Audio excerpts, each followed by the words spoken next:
저와 여러분을 살리시려고 십자가에 죽으신 우리 예수님께서 유언처럼 제자를 삼아라 그렇게 당부하신 말씀, 지난주에 이미 우리가 살폈습니다. 이 말씀은 예수님을 주로 믿고 따르는 성도들, 교회를 향한 부탁의 말씀이고, 교회와 성도들인 우리들이 감당해야 할 본질적인 사명이라는 것 이미 살핀 바 있습니다. 예수님이 공생의 기간 동안에 가시는 곳마다 예수님 주변에는 많은 사람들이 따라다녔습니다. 예수님 곁에 그렇게 많이 따라다니던 사람들을 군중이라고, 무리라고 부릅니다. 거의 대부분의 군중들은 자신이 원하는 바가 있어서 지금 예수님을 쫓고 있습니다. 오병이어의 기적을 경험하고 더 많은 사람들이 예수님을 따랐습니다. 성경에 보니까 그때 사람들이 예수님을 잡아서 왕으로 삼고자 했다 그랬습니다.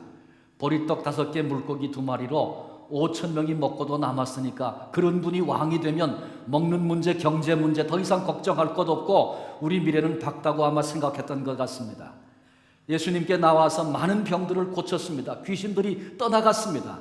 그러니까 갈급한 문제를 안고 있는 사람들이 다 예수님을 따라다녔습니다. 요한복음 6장에 보면 예수님이 디베랴 바다 건너편으로 가셨을 때 어떤 무리들은 심지어 배들을 타고 여러 대의 배로 나눠 타고 그것까지 와서 예수님을 찾아왔습니다. 그때 주님께서 그들을 바라다 보시면서 너희가 나를 찾는 것은 떡을 먹고 배부른 까닭이다. 그렇게 직접 친히 아주 대놓고 말씀을 하셨어요. 떡 때문에 너희들이 나를 따라오는구나. 그런 주님의 말씀입니다. 이같이 군중은 자기들이 원하는 것 때문에 지금 예수님을 따릅니다. 그러니 예수님께서 자신들이 원하는 대로 행하지 않으시면, 또 예수님을 따르는데 어려움과 고난이 찾아오면 가차없이 예수님을 떠나버리는 그런 사람들입니다. 아마 대표적인 예를 든다면 오늘 본문 마지막 절에 있는 가룟 유다를 들 것입니다. 가룟 유다, 자기 생각에 예수님이 이렇게 할 것이라고 기대하고 주님을 따랐습니다. 그런데 주님이 자기가 원하는 대로 움직여 주시지를 않는 것입니다. 그래서 급기야 예수님을 팔지 않습니까?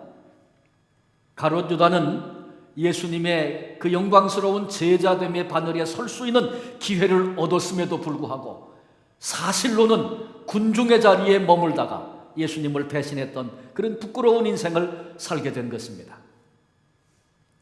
그런가 하면 제자라고 하는 부류가 또 있습니다. 이 제자는 스승이 원하는 삶, 스승을 따르는 사람들입니다. 그러니 제자는 적어도 내가 바라는 대로 스승이 움직일 거다 그렇게 기대하고 따르는 사람들이 아니고, 스승이, 주님이 우리를 어떻게 인도하시는가를 생각하며 순종으로 따르는 사람들입니다. 기억해야 할 것입니다. 오늘날에도 교회 안에 군중이 있는가 하면 제자가 있습니다. 나는 군중입니까? 아니면 제자입니까? 오늘 읽은 본문의 말씀은 우리 주님께서 공생애를 시작하시면서 제자들을 불러 세우시는 이야기입니다. 예수님은 이것이 예수님의 전략이었습니다. 사람을 통해서 세상을 변화시키리라. 그래서 주님은 제자들을 세웠습니다. 그리고 그 제자들이 또 나아가서 수많은 제자들을 일으켜서 복음이 오늘에 이르게 되었고, 결국은 하나님의 말씀대로 이 복음이 땅끝까지 흘러가게 될 것이고, 정한 때에 하나님의 나라가 이곳에 임하게 될 것입니다. 그러니 저와 여러분, 우리는 군중으로 존재해서는 안 됩니다. 주님의 제자로 내 남은 삶을 주님께 드려야 할 것입니다. 그리고 주님의 제자들이 그랬던 것처럼 우리도 나아가서 제자 삼는 이 귀한 사역을 감당해야 합니다. 이것이 주님의 전략을 비전으로 보고 따르는 사람들의 삶입니다. 오늘 본문의 말씀을 통해서 주님께서 제자 삼으시는 이야기를 살피면서 오늘 우리에게, 나에게 주시는 교훈을 함께 나누고자 합니다. 먼저 원하는 자들을 부르셨다라고 하는 부분을 살피려고 합니다. 주님이 제자 삼으신 이야기를 살펴보면 사람들이 와서 내가 제자 좀 되게 해주세요 그렇게 부탁해서 제자가 된 것, 제자 되기를 청한 것이 아니었습니다. 주님이 원하시는 사람들을 불러내셨다. 유명한 스승이 있으면 사람들이 찾아가서 나를 제발 좀 제자로 써주세요. 옛날 무협지에 보면 도사를 찾아갑니다. 그래서 나를 좀 제발 좀 제자로 거둬주십시오. 그래서 그냥 그 스승이 저 녀석이 쓸만한 제목인가 아닌가 3년 동안 설거지만 시키고 지켜봤다, 뭐 그런 얘기들 많이 있잖아요. 근데 예수님은 그런 식으로 제자들이 찾아온 게 아니고 주님이 가셔서 주님이 원하시는 자들을 불러내셨습니다. 제자라고 하는 말은 한마디로 얘기하면 부르심을 입은 사람들입니다. 주님이 선택하신 사람들입니다. 그런데 제자만 그런 것이 아니고 성도 또한, 성도된 우리 또한 세상의 수많은 사람들 가운데에서 구별하셔서 하나님께로부터, 주님께로부터 부르심을 입은 사람들이 저와 여러분, 우리들입니다. 여러분, 내가 여기 그냥 우연히 있는 것이 아니고, 내가 어쩌다 보니까 예수 믿은 것이 아니고, 우리 주님께서 나를 택하여 불러내셔서 예수 알게 믿게 됐고, 오늘 여기 있다는 사실을, 여기 있게 되었다는 사실을 여러분 믿으십니까? 예수님이 수많은 사람들 가운데 나를 택하셔서 구별된 사람으로 삼으셨다는 사실은 얼마나 영광스러운 일인지 모릅니다. 이 땅에 사람이 없어서 얼마나 잘나고 똑똑한 사람 많은지 몰라요. 어떤 모임에 가보면 정말 뛰어난 사람들이 이 세상에 정말 많구나, 그런 생각을 종종 하게 됩니다. 그런데 우리 주님께서 연약하고 부족한 우리들을 원하셔서 부르셨다. 얼마나 감격스러운 일이에요. 성경에 나타난 하나님은 사람을 부르시는 하나님이십니다. 아브라함아, 모세야, 모세야, 요나를 찾아와서 부르시던 하나님의 음성을 우리는 기억합니다. 신약의 예수님도 마찬가지입니다. 마태야, 너는 나를 따라라. 베드로를 불러내시고 삭개오를 부르신 주님, 오늘 본문에도 12명을 주님이 불러내셨어요. 원하시는 사람을 찾아서 부르셨다. 본문의 증언입니다. 그런데 오늘 본문을 이렇게 깊이 봐도 예수님이 원하시는 사람의 기준, 그런 거는 말씀을 안 하셨어요. 누구를 원하시는지 그 기준은 말씀 안 하시고 너희들은 내가 원해서 부른 것이다, 그렇게만 말씀을 하신 거예요.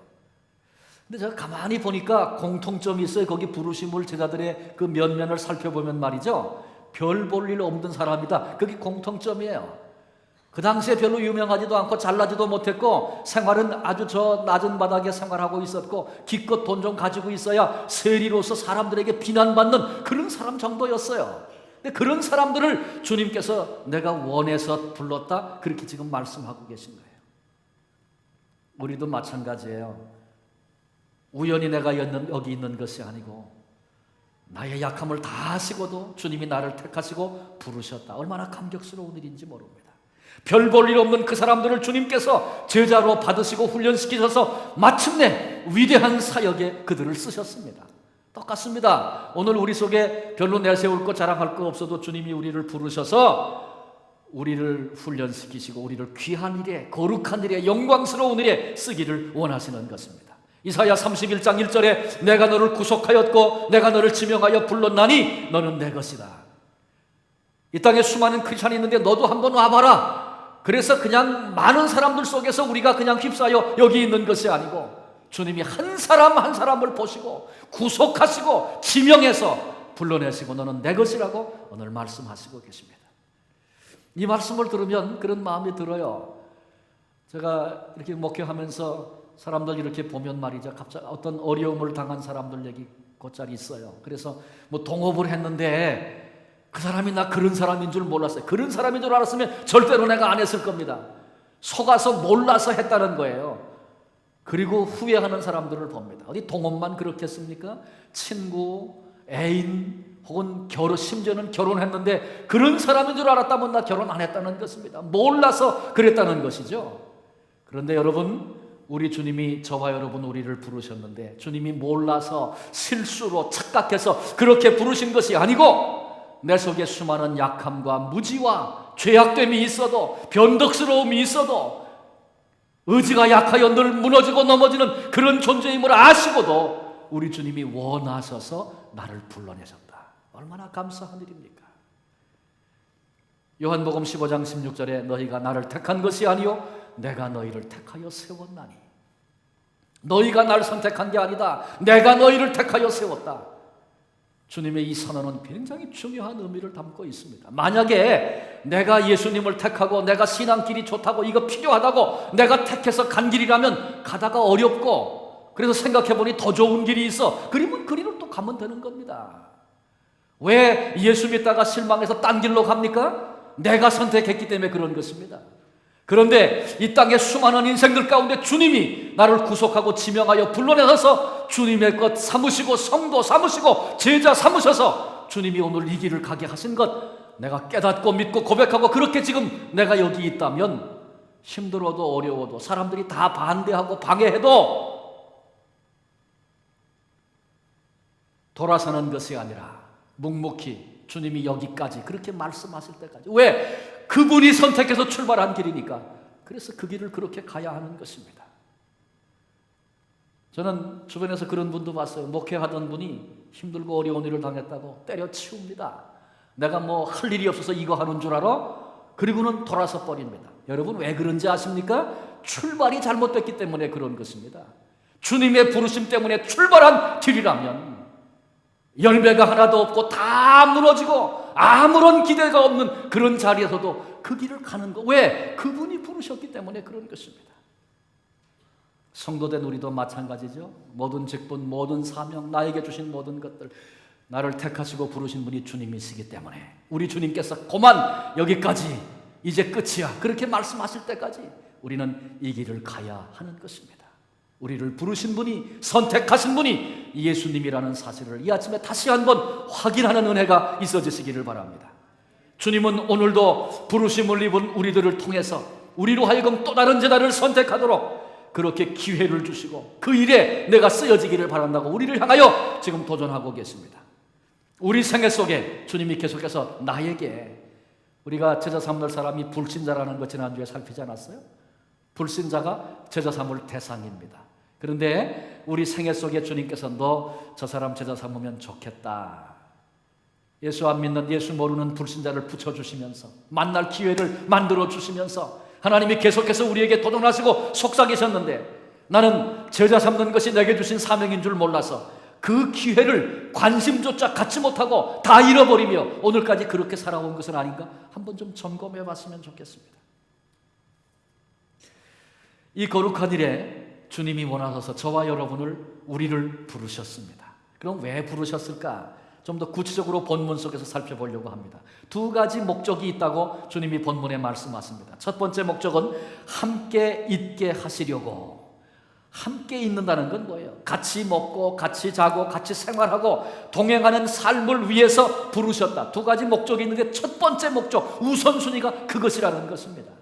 주님과 동행하는 삶을 함께 살아가기 위해서 그래서 주님이 제자들을 부르셨고 우리들을 부르셨다는 것입니다. 주님께서 우리를 불러내시면서 너 나와 함께 동행하자. 나와 함께 살자. 나 너와 함께 같이 있기를 원한다. 함께 같이 있고 싶구나. 주님이 그렇게 우리에게 말씀해 오십니다. 여러분, 하나님의 아들, 만왕의 왕, 역사의 결론을 지으실 그분께서 나를 찾아오셔서 야, 내가 너하고 24시간 같이 있으면 좋겠다. 남은 일평생 내가 너와 같이 하고 싶다. 너 나와 같이 함께하며 살지 않겠니? 이렇게 우리를 찾아오신 것입니다. 이게 얼마나 영광스럽고 감격스러운 일인지 여러분 혹 아십니까? 세상에 대통령은 욕먹는 사람도 많고 그렇지만 욕을 하다가도 만약에 대통령이 나를 찾아와가지고 내가 당신하고 이제부터 한 달에 한 번씩 꼭 정기적으로 만나서 식사를 같이 하며 얘기하겠습니다. 대통령이 그렇게 만약에 날 찾아와서 얘기한다면 대통령 욕하던 사람도 금방 그 굉장히 영광으로 알고 그 자랑하고 아마 그럴 거예요. 그런데 대통령, 세상에 욕도 먹고 그러는 또 실수도 많이 하는 그런 인간 대통령이 아니고 역사의 주관자가 되시는 우리 하나님께서, 우리 주님께서 나를 찾아오셔서 내가 내 곁을 한순간도 떠나지 않겠다. 우리를 불러내시고 너 나와 동행해서 연합해서 함께 살아가자. 나 그러고 싶다. 주님이 그렇게 우리에게 말씀하시는 거예요. 여러분 이게 얼마나 엄청난 일입니까? 얼마나 영광스러운 일입니까? 근데 여러분의 얼굴을 보니까 영광스러운 것 같지 않아요. 별로 영광스러운 것 같지가 않아. 주님이 우주 만물을 지으신 분이 이 지구 한 구석에 그저 구분도 잘 안 되는 미물만도 못한 그런 존재인 나를 찾아오셔서 내가 너와 함께 살기를 원한다. 주님이 우리를 향하여 그렇게 도전해 오시는 것입니다. 왜 함께 살자 그러세요? 함께 살면서 생활을 같이 함으로 내가 내 제자가 된다. 주님 그걸 지금 우리에게 말씀하시는 것입니다. 그러니까 제자들이 예수님과 같이 생활하면서 예수님의 생활을 지켜보게 만든 것입니다. 그리고 주님의 삶을 지켜보면서 그걸 담고 그걸 배워가도록 하신 거예요. 이것이 예수님께서 하신 제자 훈련 방식이었습니다. 우리도 이 주님의 방식을 배워야 합니다. 보고 배우게 하신 거예요. 보고 배우게. 그래서 계속해서 사역하는 것도 보여주시고 그러다가 둘씩 짝을 져가지고 내보내셨어요. 내가 한 대로 너희도 가서 해봐라. 제자들이 가서 하고 돌아왔어요. 실습을 시킨 거예요. 현장 실습을. 근데 갔다 와서 보고하니까 또 그거를 잘 또 정리도 해주시고 그런 방식으로 주님이 제자를 만드셨어요. 주님은 듣고 배우게 하시지 않고 보고 배우게 하신 것입니다. 자, 아버지 학교 강사하다가 간증 들을 때 참 은혜를 많이 받는데 이런 유형의 간증이 참 많아요. 어린 시절에 아버지에게 많이 맞고 자랐어요. 그래서 아버지에 대한 증오하는 마음이 있어요. 또 어떤 사람은 자기 아버지가 자기 어머니를 구타하는 거예요. 그래서 아버지를 막 미워하고 죽이고 싶은 가슴이 마음에 있고 나는 저런 삶을 나는 살지 않겠다. 그렇게 결심했었다는 거예요. 그런데 어느 틈엔가 살다 보니까 아버지 학교하면서 자기 생애를 돌아다 보니까 자기가 자기 자식을 구타하고 있고 자기 아내를 구타하고 있고 자기 아버지를 그냥 닮아가지고 그렇게 미워하고 증오하면서 아버지께 그냥 나를 통해서 그대로 나타난 삶을 살고 있습니다. 내가 이제 이것을 깨달았습니다. 이런 고백들을 많이 듣습니다. 여러분 왜 그런지 아십니까? 자녀가 듣고 배우는 게 아니고 보고 배우기 때문에 그렇습니다. 이런 말이 있습니다. 자식은 부모의 말을 듣고 배우는 것이 아니고 부모의 등을 보고 배운다. 무슨 말이에요? 아무리 잔소리하고 이렇게 살아야 된다고 좋은 말 아무리 많이 해도 그 말로 배우는 게 아니고 어머니 아버지가 걸어가는 뒷모습을 보면서 어머니 아버지가 걸어가는 그 길을 따라간다. 그런 얘기입니다. 얼마나 두려운 얘기인지 모르겠어요. 예수님은 이 원리를 제자 훈련의 원리로 가르쳐주고 계세요. 제자들로 하여금 보고 배운다. 보고 배울 수 있도록 3년 반을 다 공개하시고 함께 삶을 나누시고 생활을 같이 하신 것입니다. 우리는 제자 훈련 그러면 성경 공부를 바로 연결합니다. 제자 훈련은 곧 성경 공부다. 그렇게 인식합니다. 현대 교회가 그렇게 이해하고 있습니다. 그런데 예수님의 제자 훈련 방식을 보면서 이 통념을 우리 모두가 깨뜨려야 합니다. 주님은 듣고 배우는 것이 아니다. 보고 배우는 것이다. 그렇게 우리에게 가르쳐 주셨습니다. 이런 얘기 듣고 웃었던 적이 있습니다. 원숭이한테 고구마를 그냥 먹지 않고 씻어서 깎아서 먹는 훈련을 시켰대요. 시범을 보이고 또 해보게 하고. 근데 원숭이가 그걸 배우는데 10년 걸렸답니다. 10년. 근데 이 10년 걸려서 원숭이가 그걸 배우더니 자기 동료 원숭이에게 고구마 씻어서 깎아 먹는 법을 가르치는데 일주일 만에 다 가르쳤대요. 그건 뭐냐 하면 내가 보고 습관이 돼서 그렇게 배운 것은 전달하는 것도 쉽고 거긴 능력이 있고 그렇다는 것이죠. 경험을 그대로 전하는 것이기 때문에 그렇습니다. 근데 주님은 제자됨이 이런 방식으로 그게 알아진 사람들을 통해서 또 다른 제자가 일어나는 이렇게 제자됨이 전달되기를 바라면서 주님은 보고 배우도록 하신 것입니다. 함께 살면서 삶을 나누며 보고 배우도록 하셨습니다. 그런데 기독교가 서구화되면서 논리적인 측면이 너무 많이 강조되면서 성경 공부가 곧 제자 훈련으로 그렇게 자리를 잡은 것입니다. 예수님은 칠판 갖다 놓고 제자 훈련 오늘은 1단계다. 내일부터는 2단계 시작할 거야. 그러신 적이 없었습니다. 오늘은 창세기 떼자. 그리고 성경을 가르치신 적이 없었단 말이죠. 삶의 문제 속에서 삶을 살아가면서 말씀을 어떻게 적용하는지 그때 어떻게 말씀을 붙잡아야 하는지를 주님께서 친히 본을 보이시고 함께 그 자리에 동행하게 하시려고 그래서 제자들을 부르신 것입니다. 제가 목회 이제 제법 하다 보니까 노회에서 목사 고시위원 또 장로 고시위원 이런 걸 할 때가 있습니다.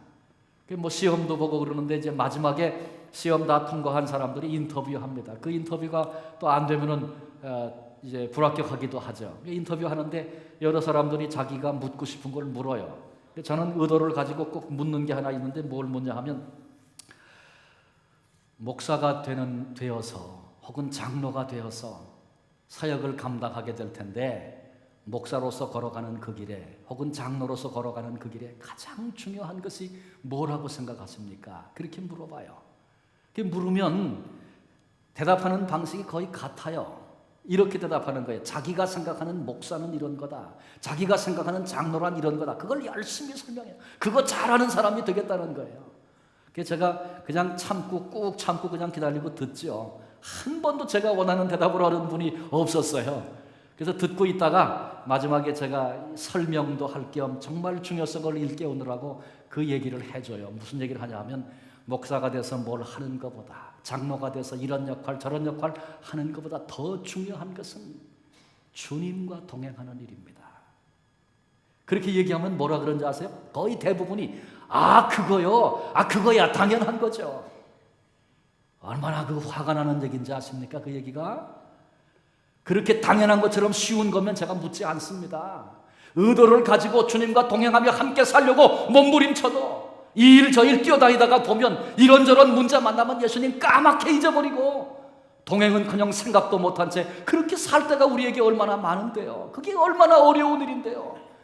주님이 우리를 불러 세우신 목적이 나와 함께 있자, 그것 때문에 부르셨는데 그걸 우리 놓치고 잃어버리는 거예요. 열심히 일하는 거, 헌신하는 거 귀한 것이죠. 그런데 일은 열심히 했는데 주님과 동행하는 일은 잊어버리고 그건 놓쳤다면 건달 노릇한 겁니다.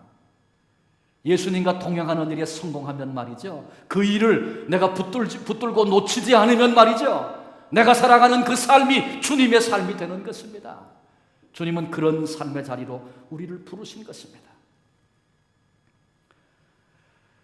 함께 있게 하시려고, 이게 첫 번째 목적이고, 본문에 이제 두 번째 목적을 말씀했는데 그것은 사역을 위해서 부르셨다라고 하는 것입니다. 14절 하반절에 보니까 또 보내사 전도도 하며 귀신을 내쫓는 권능도 가지게 하려 하심이니라. 제자를 부르신 또 다른 이유를 말씀하셨는데 그 말씀은 보내사 전도도 하고 귀신을 쫓는 권능을 가지게, 그 권능 가지고 제라고요? 아니에요. 귀신 쫓는 역할, 사역 감당해라, 그런 얘기죠. 그러니까 이 말씀은 다 사역을 위해서 내가 너희를 불렀다, 그런 말씀이에요. 그래서 제자로 훈련시키겠다, 그런 말씀이죠. 그런데 그 사역의 내용을 가만히 보면 그 사역의 내용은 주님이 이 땅에서 하시던 일들이에요. 주님이 이 땅에서 천국 복음을 선포하시고 또 가르치시기도 하시고 제자들을 훈련해내시고 병을 고치시고 귀신을 내쫓고 주님이 그래서 자유하게 하셨던 그런 일들을 주님이 하셨잖아요. 그런데 주님이 하신 그 일을 너희들이 가서 해야 된다. 그래서 제자들을 부르셨고 성도된 저와 여러분 우리를 부르신 것입니다. 제자로 부르시고 삶을 통해 보고 배우게 하시더니 이제는 나가서 그 일을 감당하게 하시는 것입니다. 마태복음 10장 7절로 8절에 보니까 가면서 전파하여 말하되 천국이 가까웠다 하고 병든 자를 고치며 죽은 자를 살리며 나병한 자를 깨끗하게 하며 귀신을 쫓아내되 너희가 거저 받았으니 거저 주라. 주님이 제자들을 그렇게 말씀하시며 내보냈습니다. 주님이 우리를 통해서 이루기를 원하시는 것, 우리를 내보내시는 그 자리는 어떤 자리냐면 주님이 이 땅에 계실 때 하시던 일이에요. 그 일을 우리 보고 하라고 하시는 것입니다. 주님이 하시던 일, 그래서 주님이 하고 싶어 하시는 그 일에 내가 손과 발과 마음을 들이고 내가 그 일을 하면 그것이 곧 사역이 되는 것입니다. 이 사역을 위해서 주님이 우리를 부르신 것입니다. 그런데 주님과 함께 삶을 나누지 않는다면, 보고 배우지 않는다면 이 사역은 불가능한 것입니다. 주님의 일은 내 능력이나 내 경험을 가지고 할 수 있는 일이 결코 아닙니다. 주님의 능력으로, 주님의 방법으로 주님이 가르쳐 주시는 대로 할 때 주님의 사역이 우리를 통해서 나타나게 되는 것입니다. 제자들에게 있어서 사역이 가능했던 것은 예수님과 동행하고 함께 생활하고 주님을 보고 배웠기 때문에, 제자로 훈련되었기 때문에 그 일이 가능했습니다. 그래서 우리 교회도 이제 듣고 배우는 일에 우리 모두가 다 익숙해져 있어요. 그런데 듣고 배우는 것이 아니라 보고 배우는 방식으로 전환을 하려고 지금 고민을 하고 있는 것입니다.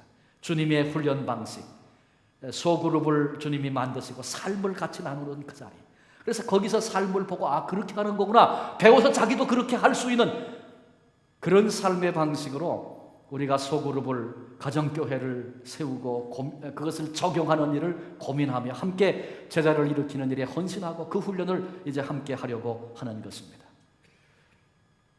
가정교회를 하는 한 교회에 있었던 일입니다. 그 교회 이제 한 소그룹의 가정교회에 목장에 이제 낯선 부인이 한 사람 참석을 했어요. 근데 그 낮에 모이는 모임인데 남편들이 예수 안 믿는 분이어서 저녁에 못 모이게 하기 때문에 할 수 없이 낮에만 부인들만 모이는 그런 이제 가정 단위가 아니고 부인들만 모이는 그런 소그룹인데, 그 소그룹에 낯선 부인이 한 사람 참석을 했어요. 그 사람은 아주 불교 골수 분자예요. 근데 남편하고 부딪히고 문제가 생겨서 집을 나왔어요. 그러더니 들어갈 생각을 하지 않고 아예 짐을 꾸려가지고 어머니 집, 어머니 아파트로 들어왔어요.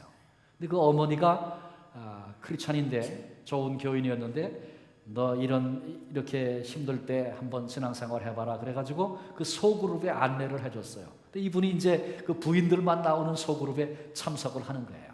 한 주일에 한 번씩 이렇게 참석을 하다가 어느 날 이 부인이 고백을 하는데 그런 얘기를 해요. 뭐라 그러냐면, 나는 이 모임에 참석하면서 그 다 부인들이 이제 다른 부인들이 거기 멤버잖아요. 당신들이 얘기를 하면서 남편과의 문제를 고통스러운 일들이나 힘들었던 일들을 얘기하면서 아내인 내가 잘못해서 그렇다고 이렇게 얘기를 하는 얘기를 들을 때 막 화가 나고, 내가 들어보니까 다 남편이 잘못했구만. 그런데 뭐 아내가 자기가 잘못했다고 저런 소리를 하는가, 그렇게 화가 나고 잘 이해가 안 됐었다는 거예요. 그런데 요즘에 와서 나도 그런 마음이 들기 시작했다는 거예요. 과거에는 다 남편이 100% 잘못했다고 그래서 분노하고 그랬는데, 야, 이거 아내인 내게 잘못이 있는 거 아닌가, 이런 생각이 들기 시작했다는 거예요. 그러면서 그렇게 시각을 여러분들이 바꿔주셔서 너무 고맙다고 그렇게 그분이 간증을 했다 그래요. 그리고 얼마 후에 그분이 남편하고 여행을 갔어요. 이혼하고 갈라서겠다고 막 아주 그랬던 사람인데 같이 가서 여행을 하고 돌아와서 다시 가정을 합치고 좋은 그런 가정과 신앙으로 세워지는 그런 가정이 됐다는 것입니다. 지금 남편하고 싸우고 와가지고 이혼하겠다고 갈라서겠다고 하는 그 부인이 이 모임에 들어왔는데, 이혼하면 안 돼요. 당신이 잘못했구만. 만약에 이렇게 얘기하고 가르치려고 들었다면 뛰쳐나가 버리고 다시는 안 왔을 것입니다. 그런데 그 가정의 문제를, 그 아픔을 어떻게 고민하고 어떻게 풀어가는가를 옆에서 이렇게 지켜보고 있다가 나도 모르게 그것을 흉내내보고 나도 그렇게 해보면서 하나님의 은혜 안에서 그 문제가 풀리고 아름다운 가정으로 회복되는 역사를 그분이 경험하게 된 것입니다. 이게 보면서 배우는 힘입니다. 이제 이런 일들을 우리가 좀 더 구체적으로 같이 고민하고 준비해서 우리 교회가 함께 하려고 하는 것입니다. 이제 마지막으로 영광스러운 제자들의 모습을 좀 살펴보려고 합니다. 본문에 보면 12명의 이름이 아주 낱낱이 다 기록이 되어 있습니다. 이에 12 세우셨으니 시몬에게는 베드로란 이름을 더하셨고 세베대의 아들 야고보와 야고보의 형제 요한이니 이 둘에게는 보아너게 곧 우레의 아들이란 이름을 더하셨으며 또 안드레와 빌립과 바돌로메와 마테오와 도마와 알페오의 아들 야고보와 및 다데오와 가나안인 시몬이며 또 가룟 유다니 이는 예수를 판자더라. 아주 하나하나 그 이름을 다 성경에 기록해 주고 있고 불러주고 있습니다. 아까 말씀드렸죠. 별 볼 일 없는 사람들이었어요. 그런데 그들이 예수님을 만나고 나서 위대한 생애, 위대한 사역자, 영광스러운 삶을 그들이 살게 된 것입니다. 성경이 그들의 이름을 기록하고 지금도 그들을 통해서 은혜 받고 그들이 기독교 역사에 초석을 놓게 된 것입니다. 별 볼 일 없는 사람, 수많은 약점을 가진 사람, 그럼에도 불구하고 주님의 손이 그들을 붙잡았고 그들을 제자로 훈련시키셔서 멋지게 그들을 세우신 것입니다. 그들의 생애에 있어서 그들이 살 수 있는 여러 가지 가능성 가운데 그들은 가장 영광스러운 생애를 살았습니다. 더 나아가서 복음을 위해서 기꺼이 자신의 생명까지 던질 수 있는 그런 존재가 됐습니다. 바꿔 얘기하면 가치 있는 것을 위해서 내 생명까지 내어줄 수 있는 그런 존재가 되었다, 그런 말씀입니다. 그들이 예수님을 만나기 전에, 예수님의 제자로 훈련되기 전에 그들의 가치는 무엇이었습니까? 그들의 가치관은 다른 거 없어요. 물고기 많이 잡고 그리고 배부르게 먹고 편안하게 잠 잘 자고 쉬면 그게 최고였어요. 그 이상의 가치가 없었어요. 그런데 그들이 예수님을 만나서 주님과 함께 살면서 가치관의 변화가 시작이 됐습니다. 인간의 역사만 진행되고 있는 것이 아니라 이 땅에 하나님의 나라가 도래하고 있다. 누가 자기의 삶을 들여서 하나님 나라를 세워나가는 이 거룩한 일을 할 것인가? 그게 보여지기 시작하니까 그 일을 위하여 자기의 생명까지도 내놓을 수 있고 온 세상이 일어나 반대하고 대적해도 죽이겠다고 해도 묵묵히 그 길을 갈 수 있는 위대한 존재가, 위대한 생애가 된 것입니다. 우리 주님께서 시몬을 만나시더니 베드로라고 하는 이름을 붙여주셨다. 별명을 지어주셨어요. 베드로라. 베드로라 뜻이 반석이라는 거 우리 다 알고 있잖아요. 반석이라고 그렇게 별명을 지어주셨는데 시몬을 생각하면 결코 어울리지 않는 그런 별명입니다. 시몬은요, 성격이 급하고 변덕이 죽굴들하던 그런 사람입니다. 조속변개라는 말이 있죠. 아침 생각이 저녁이 되면 바뀌는 거예요. 감정의 변화가 심한 사람이 시몬이에요. 그런데 주님이 너는 이제 반석이다 그렇게 말씀하셨어요. 얼마나 어울리지 않는 별명입니까? 그런데 그 별명, 그 이름 속에는 시몬을 바라보시면서 주님이 갖는 기대가 거기 있었던 거예요. 그렇게 변덕스럽고 올라갔다 내려갔다 하는 그런 사람, 반석은커녕 자갈모래 같은 존재가 시몬이었는데 주님이 그런 기대를 가지고 그를 부르시더니 마침내 그가 반석이 되어져서 초대교회 기둥과 기초를 쌓는 그런 역할을 위대하게 감당하는 그런 삶을 그가 살지 않습니까? 17절에 보니까 그 다음에 세베대의 아들 야고보와 야고보의 형제 요한, 야고보와 요한에 대한 얘기가 나와요. 그들에게도 주님이 이름을 주셨는데 보아너게, 곧 우레의 아들이라고 하는 이름을 더하셨어요. 우레는 벼락입니다. 벼락. 근데 그들의 성격이 벼락 같았어요. 성질이 불 같았습니다. 한 번은 예수님과 함께 사마리아 지경을 이렇게 지나가시게 되는데 사마리아 사람들이 나와가지고, 사마리아 사람하고 유대인들이 감정이 안 좋잖아요. 근데 예수님 일행이 거기 가시는데 사마리아 사람이 나와가지고 딱 막아서고는 당신들 여기 못 지나가, 우리를 개처럼 여기면서 어디로 와, 그리고 딱 막아섰어요. 근데 그때 야고보와 요한이 우레의 아들들이 뭐라 그러는지 알아요? 주님, 하늘에서 번개를 내려갖고 이따운 녀석들은 다 한 칼에 쓸어버리죠. 그렇게 얘기를 했어요. 아니, 그들이 하늘에서 벼락을 내릴, 번개를 내릴 능력이 있습니까? 주님 그렇게 하시라는 거죠. 그들의 성격이 그랬어요. 그런데 그들에게 주님께서 우레의 아들이라 그런 별명을 지어주신 것은 그 성격 가지고 그냥 맨날 불같이 펄펄 뛰며 그렇게 살다가 망해라 그래서 주신 거 아니고, 나중에 그들의 입술을 통해서 하늘의 메시지가, 주님이 주신 메시지가 나가는데 그 메시지가 천둥처럼 이 땅을 흔들고 가슴을 흔드는 그런 메신저로 주님이 그들을 쓰신 것입니다. 복음서를 읽어나가면, 사도행전에 가면 복음서 위시에서 사도행전 가보면 베드로, 야고보, 요한 그 세 사람 이름이 같이 불려 나오는 데가 굉장히 많잖아요. 그건 예수님께서 그들에게 별명을 지어주실 뿐만 아니라 특별히 훈련하시고 특별한 사역을 그들에게 맡기시고 성격에 그런 단점과 약점이 수없이 많이 있었지만 그들로 위대한 제자가 되게 하신 주님의 은혜가 거기 있음을 우리로 보게 됩니다.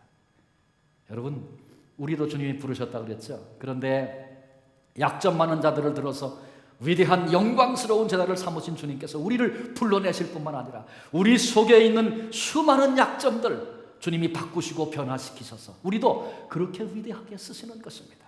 그러니 그 부르심을 입은 자리가 얼마나 영광스러운 자리예요. 나의 약함 다 아시고도 그런 나를 부르시고 나를 통해서 이루실 미래의 그 위대한 일들을 주님이 바라보시면서 내가 너를 그렇게 쓰고 싶다. 주님 그렇게 우리를 향하여 도전해오고 계신 것입니다. 그런가 하면 가룟 유다 있죠. 예수를 판 자더라. 마지막에 그렇게 기록되고 끝나요. 보통 성경을 읽으면 다 끝나고 마지막 부분에 우리 교인들이 아멘 그러시는데 마지막에 가룟 유다가 소개하고 예수를 판 자더라 그러니까 아멘을 못 하시더라고. 오늘 성경 읽을 때 아무도 그런 삶 살고 싶지 않다는 거죠. 가룟 유다는요, 자신의 약점을 예수님을 만나고도 극복하지 못한 대표적인 사람입니다. 가룟 유다는 머리가 대단히 좋은 사람이었어요. 언제든지 비판적이고 계산적이고 물질에 대한 욕심이 많았던 사람이었어요. 그런데 그런 가룟 유다가 주님을 따르면서도 그 약점을 극복하지 못하고 마침내 예수님을 팔아버렸습니다.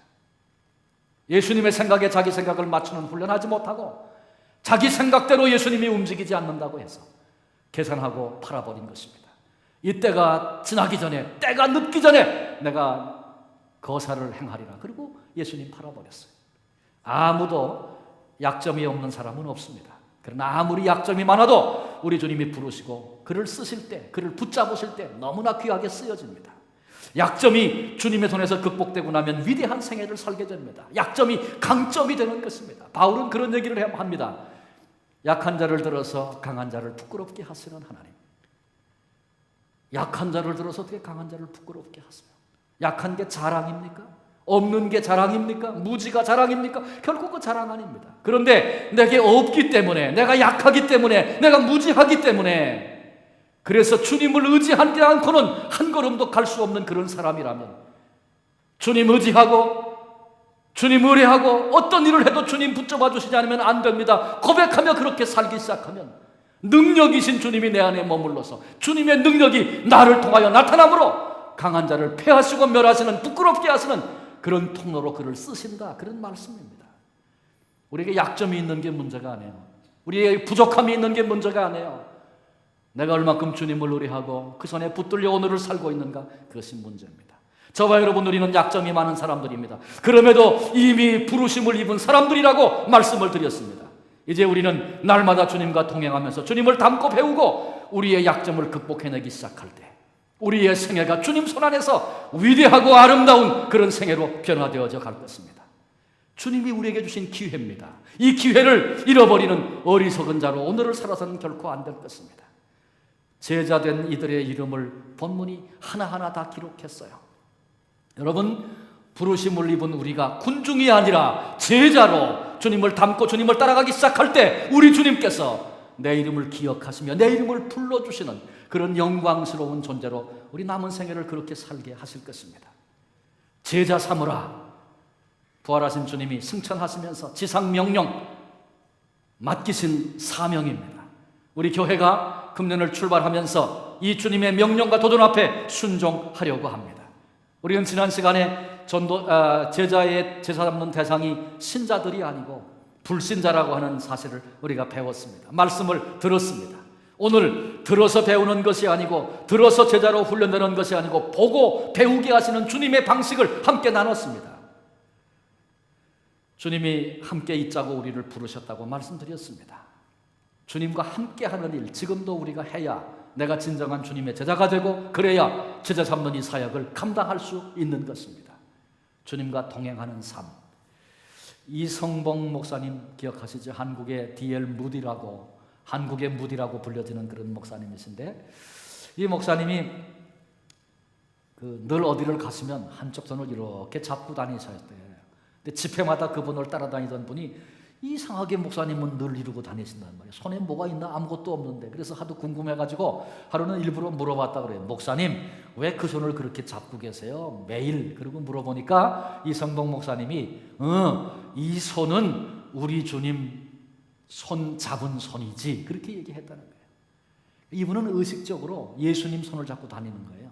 그런 마음으로 이렇게 지고 다닌다, 그런 얘기예요. 사람이 걷다 보면 진흙도 있고 마른 땅도 있고 환경이 이런 환경 저런 환경 다 만나는 게 인생살이 아닙니까? 그런데 어디를 가든지 이분은 예수님 손을 잡고 다닌다는 거예요. 주님이 내 곁에 계시다는 거예요. 주님이 보고 계신다는 거예요. 주님 눈앞에서 내가 어떻게 살아야 할까? 주님이시라면 어떻게 이 문제를 볼 것이고 어떻게 말씀하실까? 주님과 함께 늘 동행하는 삶을 그렇게 사셨다는 거예요. 우리가 꼭 주먹을 쥐고 다닐 필요는 없어요. 그러나 이 목사님이 하신 말씀의 의미를 알아야 됩니다. 주님이 우리를 부르신 이유가 함께 있자고 부르셨는데, 우린 예배 마치고 가면서 예수님 안녕히 계세요. 그리고 일주일 동안 혼자 다니다가 다음 주에 와서 내가 또 주님 인사드릴게요. 일주일 만에 예수님 만나는 그런 신앙생활하고 있는 거 아닙니까?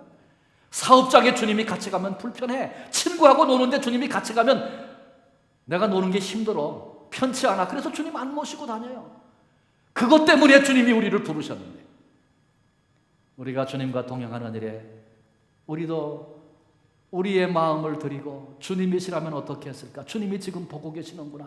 그런 눈으로 주님과 함께 살기 시작하면, 주님의 제자로 살기 시작하면 우리를 통해서 위대한 사역이 시작될 것입니다. 우리 주님이 이 땅에서 하시고자 하셨던 그 위대한 일들이 나를 통해서 나타나고 이루어지는, 주님과 동행하면 내 삶이, 내가 하는 그 일이 주님의 일이 되는 이 놀라운 축복을 우리가 누리게 될 것입니다. 동시에 그런 삶을 함께 나누기 시작할 때 나를 통해서 수많은 제자들이 이 땅에 일어나게 될 것입니다. 우리 주님이 그 일을 기대하시면서 저와 여러분 우리를 부르신 것입니다. 우리 모두 주님과 함께 동행함으로 제자가 됩시다. 주님이 하시던 그 일을 나의 사역으로 삼으십시다. 동시에 나를 통해서 제자들이 일어나는 이 감격스러운 비전, 주님이 말씀하고 있는 이 말씀 함께 붙잡고, 우리의 남은 생애가 얼마 됐는지 아무도 모르죠. 또 내 건강도 내 나이도 내 형편도 전부 달라요. 그러나 상관없어요. 주님은 아시고 원하셔서 나를 부르셨기 때문에 그렇습니다. 눈이 열려 그 일에 내 삶을 드리기 시작하면 수많은 열매 나를 통해서 맺게 하시고 하나님이 영광받게 하시려고 우리를 이 귀한 자리에 부르셨는데, 이 비밀을 깨닫고 헌신함으로 주님의 영광스러운 제자가 되시고 귀한 열매 맺는 그런 복된 생애를 살아가는 우리 성도들이 되시기를 주님의 이름으로 축원합니다. 기도하시겠습니다.